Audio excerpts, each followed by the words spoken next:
so into the 800-pound gorilla in the midst of all of this, which is the iPod and the MP3 phenomenon. All of you guys obviously make a tremendous number of designs for uncompressed, unlimited music. How has the domination of a compressed, lossily compressed, constricted format affected the field? It's been great.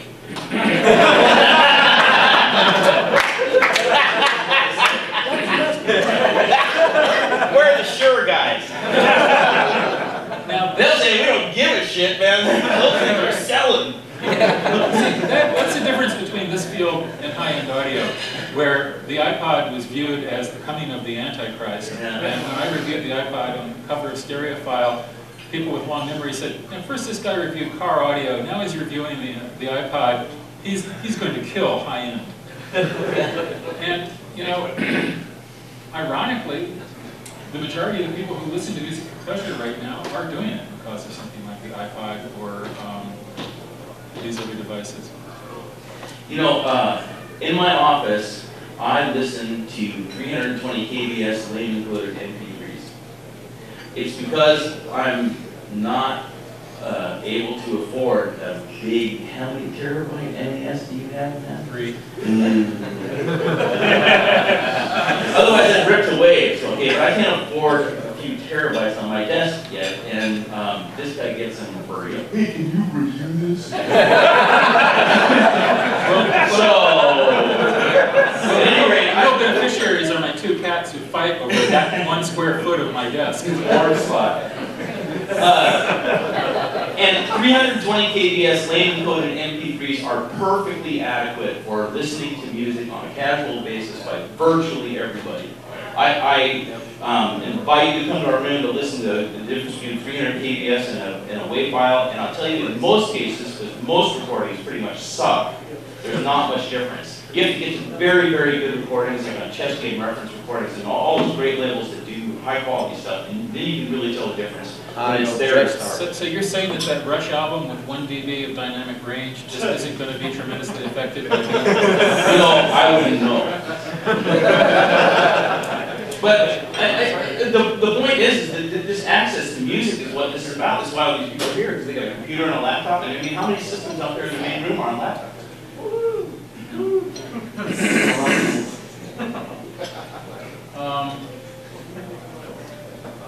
How many people here have done evaluations between different bitrate compression schemes? Anybody? Now, I read 2 articles last week. One, in all places, PC World, said that it makes a difference. And I went, wow, I had no idea you guys are capable of determining this. The other was in actually an electronics magazine, and it came to the conclusion that it doesn't matter. So how can something is that audible not be recognized?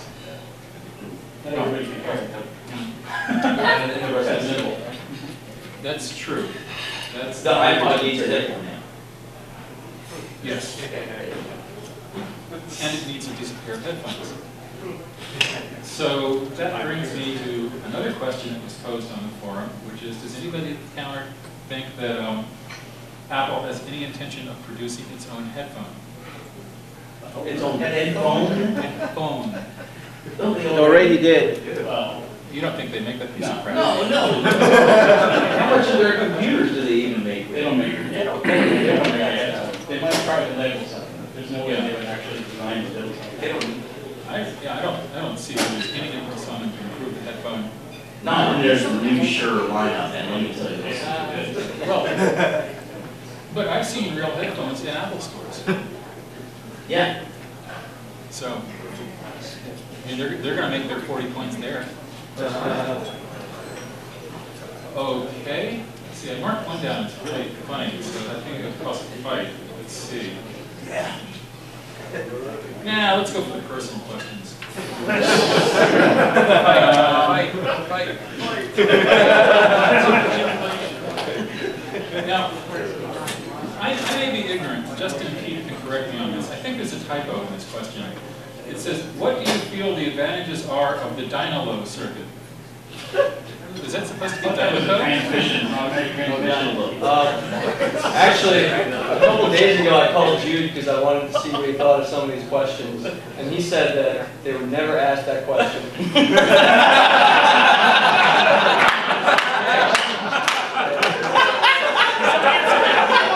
So next year you guys can get a professional moderator. Okay. Now, Ray, the first time I read this question, I thought that it meant that you actually worked on the B-52. But on rereading it, I think it's asking you, what were your concerns as you built your B-52? Say that again, please. The thrust of the question was, did you ever think that the community would accept such an extravagant product?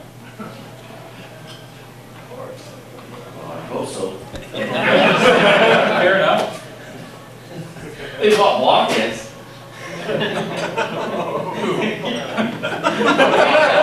No, the community, they bought all sorts of stuff. Okay. Great buildable, I guess that wasn't such a good idea.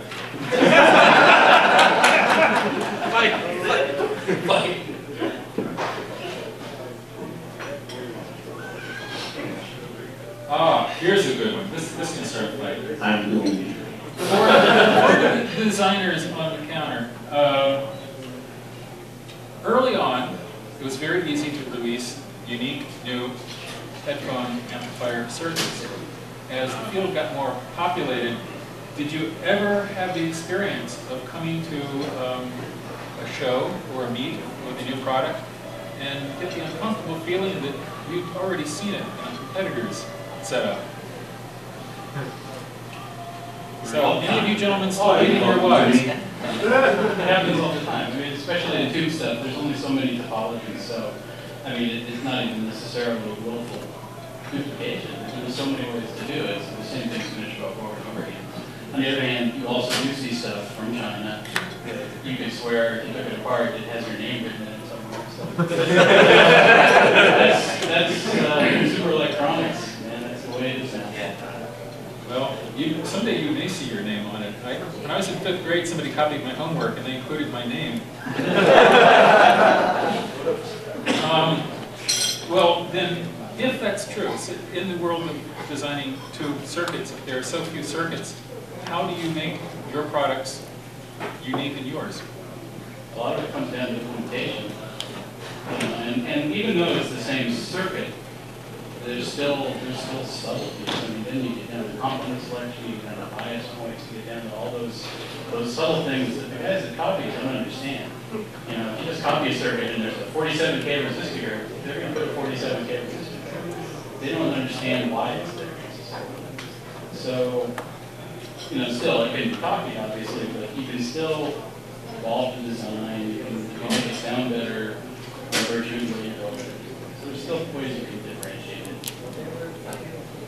You can innovate based upon, you know, different tubes and different ways of approaching the same problem. You know, it is painting a canvas. You're still using the same types of paint.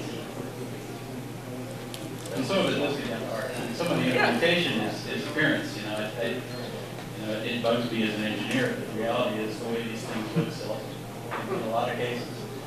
And you know, it can sound great, but if it looks bad and if it doesn't cost enough, if it's too cheap, it's not going to sell.